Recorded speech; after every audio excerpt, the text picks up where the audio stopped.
Hello friends, தி mechanic சேனலில் நம்ம இன்னைக்கு எதை பற்றி பார்க்க போகிறோம்னா, front load washing machine door வந்து லாக் ஆகிடுச்சுன்னா எப்படி அன்லாக் பண்ணுறது தான் பார்க்க போகிறோம்.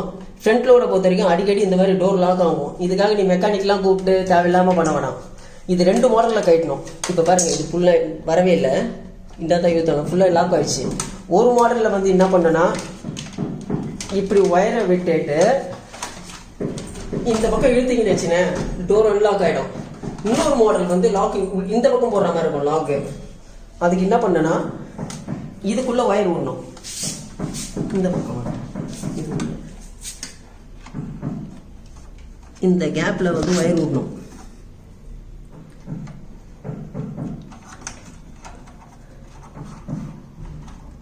இது வந்து இதை பாருங்க, அடிப்பக்கம் வந்துச்சு. இந்த லாக்ல வந்து இது ஆயிடுச்சு.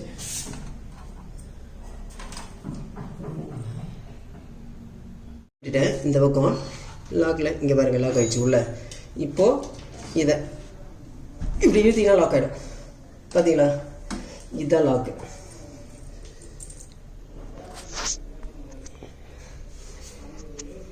இந்த லாக் வந்து உள்ள ஜாமா இருக்கு இதுக்குள்ள. இதை நம்ம கை விடும் போது இப்படி விட்டு, சாரி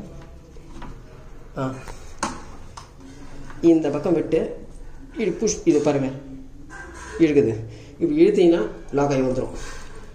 அதான் 2 மாடல் சொன்னல, ஒன்னோடு இந்த மாடலு. இப்படி விடணும், இப்படி விட்டு இந்த பக்கம் இழுத்தீங்கன்னு வச்சுங்களேன், இப்படி போகும். இப்படி போனால் அன்லாக் ஆகிடும். அவ்வளோதான். இந்த வீடியோ உங்களுக்கு பிடிச்சிருந்தா லைக் பண்ணுங்கள், ஷேர் பண்ணுங்கள், கமெண்ட் பண்ணுங்கள். Okay, bye friends.